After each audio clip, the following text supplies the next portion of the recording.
సంవత్సరం కాంగ్రెస్ పరిపాలనలో విజయోత్సవాలు జరుపుకుంటున్నారు కదా, మరి అర్థం ఏమైనా ఉందంటావా వాళ్ళు విజయోత్సవాలు జరుపుకోవడంలో? ఏంటికి చేస్తుండ్రు వీళ్ళు?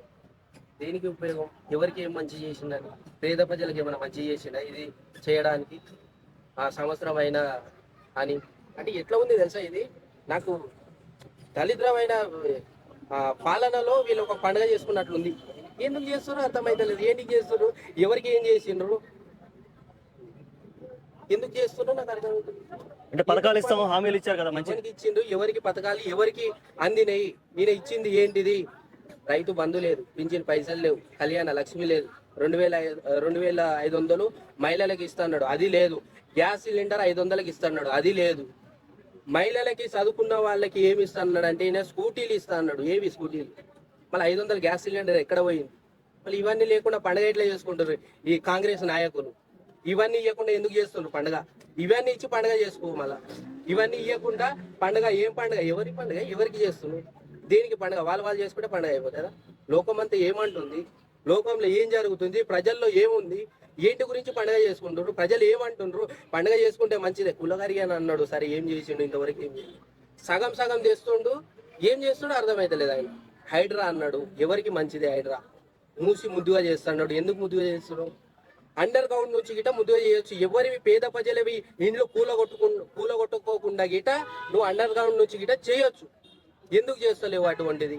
ఇంతమంది పెద్ద పెద్ద నాయకులు గిట చెప్తున్నారు కదా, బీజేపీలో ఇక్కడ బీఆర్ఎస్ ప్రభుత్వంలో గిట చెప్తున్నారు కదా, ఇంతమంది చెప్పంగా గిట అక్కడ ఉండి మేము పండుకుంటాం, మేము ఆడనే ఉంటాం అని అక్కడ ఉన్నా గిట ఈ ముఖ్యమంత్రి ఏమంటుండు? ఎవడు అడ్డు వచ్చినా సరే నేను అన్ని కూలగొడతాను. పేద ప్రజలు ఉసురు పోసుకున్నట్లు కాదా? ఇటువంటి రాజకీయమా? ఇటువంటి రాజకీయంలో మళ్ళీ పండుగ చేసుకుంటారా వీళ్ళు? ఇటువంటి రాజకీయంలో మళ్ళీ పండుగ చేసుకుంటారు. ఇంత సిగ్గుండాలే వీళ్ళకి పండుగ చేసుకుంటామని చెప్తున్నాను. అంటే ఇప్పుడు మహిళలకు ఆర్టీసీలో ఉచిత ప్రయాణం ఇచ్చారు కదా. అవునన్నా, మొన్ననే పెళ్లి చేసుకున్నా నేను. మా భార్య ఏమంటుంది? శ్రీశైలం పోదాం, యాదగిరి గుట్ట పోదాం, తెలంగాణ ఎంత అయితే ఉందో మొత్తం తిరుగుదాం, అంచు తిరుగుదాం, బస్సు ఫ్రీ కదా అంటుంది. 5,000 నువ్వు పెట్టుకో, నాకు బస్సు ఫ్రీ, పోదాం, ఊరేగుదాం, దేశం మీద పడి. ఎట్లా బతకాలి మేము? ఇంకా బతుకు తెరుగు ఏంది? ఎట్లా బతకాలి చెప్పు నువ్వే. ఈ రేవంత్ రెడ్డి చెప్తాడా? మళ్ళీ రేవంత్ రెడ్డి పైసలు ఇస్తాడా? మాకు ఇస్తాడా పైసలు? మరి ఇట్లా బతుకున్నాని పెళ్ళి అయిన పరిస్థితి ఇట్లా ఉంది. పెళ్లి కానోలేదు, అయినోలేదు, అయిపోయినోళ్ళది, పిల్లలు అయినోళ్ళది గిట ఏముంది తెలుసా? ఇప్పుడు బస్సు ఎక్కి వాళ్ళు గిట పోతు ఊరేగని. మళ్ళీ వాడు వండుకోవాలా, తినాలా, ఏంది వంది పరిస్థితి? వాడు బట్టలు ఉతుకోవాలా, ఎట్లా వంది పరిస్థితి? ఇటువంటి పథకాలు ఎవడు పెట్టమన్నాడు? ఉప్పు పప్పులు ఫ్రీ ఇయ్యి, నేను పేద ప్రజలు నెత్తిన పెట్టుకుని ఆదరిస్తుండే. అటువంటిది ఇవ్వకుండా బస్సు ఫ్రీ పెట్టి నేను ఎవరికి కావాలి బస్సు ఫ్రీ? దేశం మీద పడి తెలంగాణ ఎంత ఉందో అంత తిరగమని భార్యలు అంటుండ్రు. వాళ్ళు గిట మహిళలే అన్నారు. మహిళలు ఏమన్నారు తెలుసా? బస్సు ఫ్రీ లోకం అడగలే, నిన్ను పెట్టమని చెప్పలే. మరి ఎందుకు పెట్టిండు? ఎవరు పెట్టమన్నారు? ఆటో వాళ్ళ పుట్ట మీద కొట్టిండు కదా బస్సులు ఫ్రీ పెట్టి. ఎవరికి లాభం బస్సులు ఫ్రీ? ఎవరికి లాభం? దానికి అక్క చెల్లెలు ఉన్నారు కాదంటలేను. దానివల్ల ఉపయోగం ఉంటే పెట్టనుంటివి, దానివల్ల ఉపయోగమే లేదు. కోట్లు నెలకి కోట్లు కడుతుండ్రు దానికి. ఇప్పుడు పెట్రోల్ ఆటోలు ఏవి కూడా సిటీలో తిరగని అంటున్నారు కదా, పెట్రోల్ ఆటోలు తిరగని అంటున్నాడు. అసలుకే పెట్రోల్ కి బాడీ గ్లాస్ చచ్చిపోతుంటే మళ్ళీ వాటిని మేము తిరగనీయమంటే ఆల్రెడీ ఉన్నోళ్ళు కొత్తగా ఇప్పుడు మళ్ళీ గ్యాస్ ఆటోలు కొనుక్కోవాలంటే వాళ్ళ మీద భారం అయింది కదా. దాని మీద అభిప్రాయం ఏంది? ఇప్పుడు ఎట్లా ఉందంటే ఈయనది నేను చెప్పినట్లే నడవాలి తెలంగాణలో. రేవంత్ రెడ్డి ఏ చెప్తే అది నడవాలి అన్నట్టు. అట్లా నడవనికి ఇక్కడ లేదు, ఎవరు నడుచుకోరు. ఇక్కడ నువ్వు చెప్తే వినేటోళ్ళు ఎవరు లేరు. ఇక్కడ తెలంగాణలో మేము నువ్వు చెప్పినట్లు నడవమంటే నువ్వు డీజిల్ ఆటోలు, పెట్రోల్ ఆటోలు తీసేసి నేను అవుట్ ఆఫ్ ప్లేస్ అక్కడైతే మంచిగా ఉంటుంది, మంచిగా చేసుకోవచ్చు, మీరు మంచిగా బతకొచ్చు అని అంటుండు. కానీ అది జరగదు. ఎక్కడ ఉండే వాళ్ళు అక్కడనే ఉంటారు. నువ్వు ఆడిపో అంటే నేనేం పోను. నేను ఇక్కడ ఉండాలనుకుంటే ఈయనే ఉంటా. కానీ ఇటువంటి ప్రభుత్వాన్ని నేను ఎప్పుడు చూడలే అన్న. మరి ఏంటికి పండుగ చేసుకుంటుండు? ఒక అర్థం ఉందా మీ పండుగకి? సంవత్సరం అయింది, మీ పండుగకి ఏమైనా అర్థం ఉందా చేయడానికి? ఈ పండుగకి ఒక మంచి చేసినాం మేము అని అర్థం ఉందా? ఈ ప్రభుత్వం ఏం చేసిందని? డెవలప్మెంట్స్ ఎవరికి చేసింది అన్న? ఇక్కడ ఎవరికి రుణమాఫీ కాలే. ఎవరికో నువ్వు 10 మందికో ఎవరికో చేసి అన్ని నువ్వు ఆఫ్ చేస్తే ఎట్లా? దేశం అంతా డప్పు కొడతా అంటే ఎట్లా? నువ్వు 10 మందికో ఏమో రుణమాఫీ చేసి నువ్వు దేశం అంతా నేను డప్పు కొడతా అంటే ఇక్కడ వినటోళ్ళు పిచ్చోళ్ళు అనుకుంటారు. చేసేసాం వాళ్ళకి, ఎవరికి ఏం చేయలే అన్న. ఈయన బోనస్ కూడా ఇస్తున్నామని చెప్పి కొట్టిదే అన్ని. నువ్వు పంట నీళ్ళే లేవు, పంటలు పండినాయి అంటుండే ఈ ముఖ్యమంత్రి. నీళ్ళు లేని పంట ఎడికెళ్ళి పండుతుంది? అప్పటి ప్రభుత్వం కంటే ఎక్కువ పండిందని ఈయన అంటుండు. మళ్ళీ నీళ్ళు లేని పంట ఎట్లా పండింది నాకు అర్థం కాదు. ఏ నుంచి కొనుక్కొచ్చిండి మళ్ళా? మేము 500 బోనస్ ఇచ్చి మళ్ళీ కొనుక్కున్నామన్నాడు. ఇంకా ధర్నాలు చేస్తున్న రైతులాడా, ధర్నాలు చేస్తుంటే ఇట ఈయన కనిపిస్తుంది కదా, కళ్ళకి ఇష్టం వచ్చినట్లు చేస్తున్నాడు ఈయన ప్రజాపాలన. మరి మన రైతుల పండుగ కూడా చేశారు వీళ్ళే, చేసిండ్రు, పైసలు ఇచ్చి తెచ్చిర్రు, రైతులని ఎంతో ఇంతో ఇచ్చి తెచ్చుకున్నాడు. రాండి ఆయన మా పార్టీలో ఉన్నానని బతిమలాడుకొని తెచ్చుకున్నాడు. ఇష్టపూర్తిగా అంటే కేసీఆర్ మీటింగ్ పెడితే అట్లా ఉరుకొస్తారు అంతే. పైసల సమస్య కాదు, కేసీఆర్ మీటింగ్ పెడితే ఉరుకొస్తారు. కేసీఆర్ని ఎందుకు కలుస్తుండ్రు ఇప్పుడు? ఈయన నీళ్ళు లేక ఇటువంటి పథకాలు పెట్టి మళ్ళీ ఇవ్వకుండా, గ్యాస్ సిలిండర్లు ఇవ్వకుండా, ఏమి ఇవ్వకుండా ఇటువంటి పథకాలు పెట్టినది ఏమి ఇస్తలే, మొత్తం బంద్ చేసిండు. కేసీఆర్ ఉండింటే ఇప్పుడు రైతు బంధు పడుతుండే, నేను భూమి అన్న దిండుతుంటే, ఇత్తనాలన్నా తెచ్చుకుంటే, ఏదో ఒకటి చేసుకుంటే. అటువంటి 2 సార్లు రైతు బంధు ఏక ఇప్పటికి.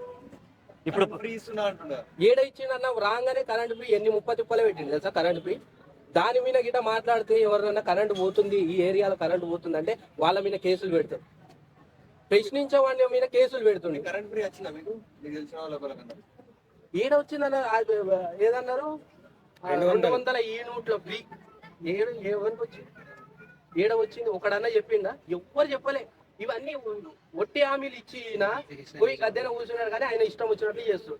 ఈ 200 కరెంట్ యూనిట్ కూడా మొత్తం ఓనర్సే పెట్టుకున్నారు, అక్కడ కిరాయి వాళ్ళకి ఎవరు లేదని అంటున్నారు. నిజమేనా? ఇదంతా కిరాయిలోకి ఎవరికి లేదన్నా, ఓనర్స్ కు మాత్రమే. మళ్ళీ వాళ్ళకిట ఇస్తున్నారు అంటే వాళ్ళకిట లేదు, ఎవరికి లేదు.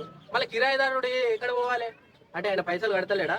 కిరాయిదారు 5,000 కట్టి ఉంటుండు, మళ్ళీ ఆయన దాంట్లో మళ్ళీ సగం కట్ చేసి కరెంట్ బిల్ ఇవ్వాలి కదా.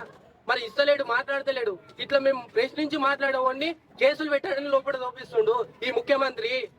అట్లా ఉంది ఈ పాలన అయినది. ఇటువంటి ముఖ్యమంత్రి తెలంగాణకు పట్టిండు.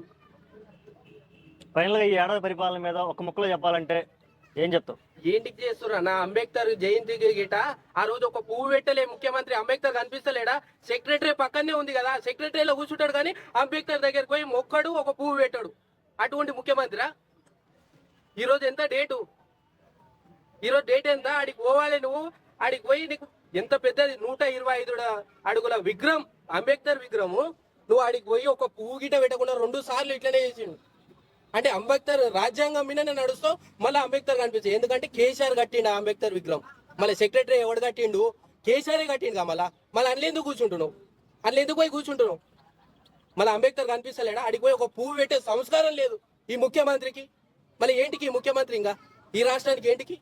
సచివాలయంలో కూడా తెలంగాణ తల్లి విగ్రహాన్ని పెడతా ఎందుకన్నా విగ్రహాలు ఎవరు పెట్టమన్నారు నిన్ను? అంబేద్కర్ విగ్రహం పెట్టారు పక్కన, ఉండిగా ఉండని. ఆమె విగ్రహం పెడతా, సోనియా గాంధీ కొత్త విగ్రహం పెడతా మారుస్తున్నారు. కొత్త విగ్రహం పెడతా ఏంటికి మార్చాలి అంటే ఇక్కడ ప్రశ్నిస్తే ఎవరన్నా అడిగితే మళ్ళీ మారుస్తామని చెప్తుండు. ఆ విగ్రహం ఎట్లా ఉందో గిట తెలియదు ఇంతవరకు. అంటే ఎవరి విగ్రహం గిట తెలియదు. ఈ విగ్రహాలు మార్చుకుంటా, ఇవి మార్చుకుంటానే ఉండు. ఈ బస్సులు పిరీలు పెట్టుకుంటా, ఇవి పిరీలు పెట్టుకుంటా, ఇట్లనే ఉండు నువ్వు. అంబేద్కర్ గారికి నీకు అంత పెద్ద అంబేద్కర్ వేరే విగ్రహం కనిపిస్తలేదు, నీకు ఆడ విగ్రహం పెట్టడానికే నువ్వు పనులు చేపిస్తున్నావు, అదైతే కనిపిస్తుందా? మళ్ళీ ఇక్కడ ఎందుకు వచ్చి చూస్తలేవు? ఇట్లా ఉంది ప్రజాపాలన అంటే ఇది.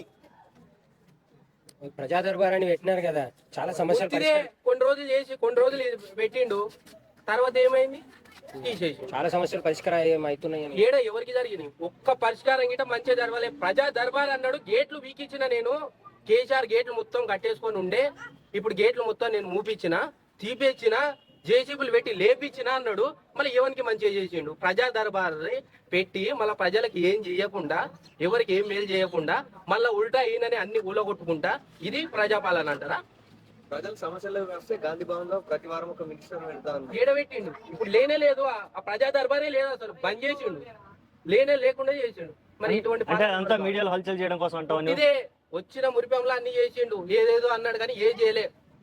డెవలప్మెంట్స్ ఇంకే లేవు, పండ్లు లేకుండా చేసిండు. రైతు బంద్ వేస్తే రైతు భూమి అన్న దుందితే 4గురికి పని అన్న ఉంటది అంటే, అటువంటి రైతు బంద్ గిట్ట 2 సార్లు బంద్ చేసిండు. ఇంకా ఎట్లా పని చేసుకోవాలి ఈయన వల్ల?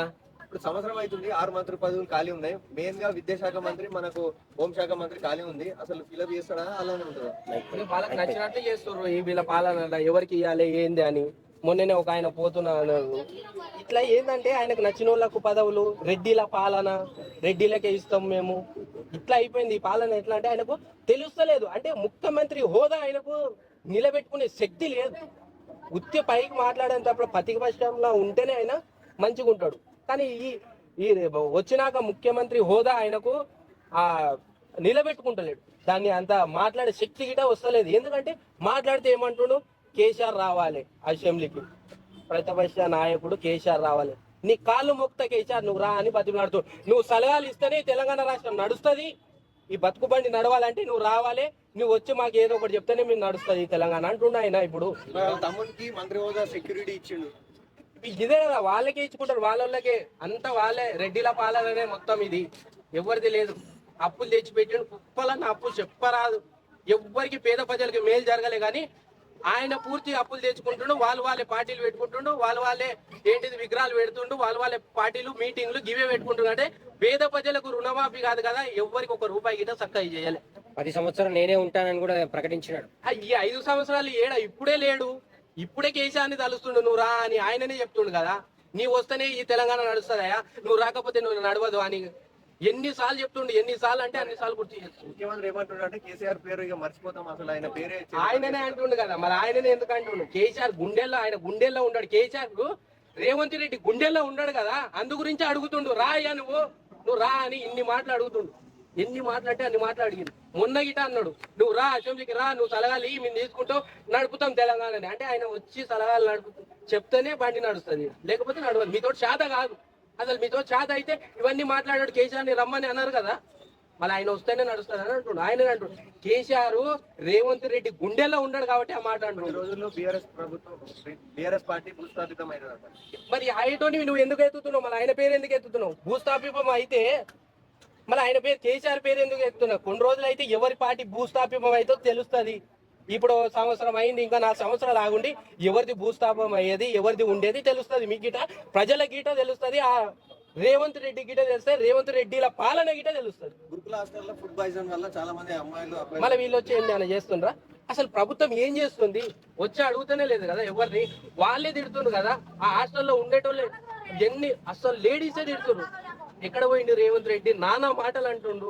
అసలు ఏడున్నావు రేవంత్ రెడ్డి అంటున్నావు, ఏడ ఉన్నావు నువ్వు, ఎక్కడ ఉన్నావు, రా వీడికి వచ్చి చూడు అని అంటున్నావు. కానీ ఎవరు మంత్రులు కాదు, ఎమ్మెల్యేలు కాదు, ఎవరు వస్తలేదు. ఈ ముఖ్యమంత్రి గిట వస్తలేడు కదా, ఎక్కడ పోయిండు మళ్ళా?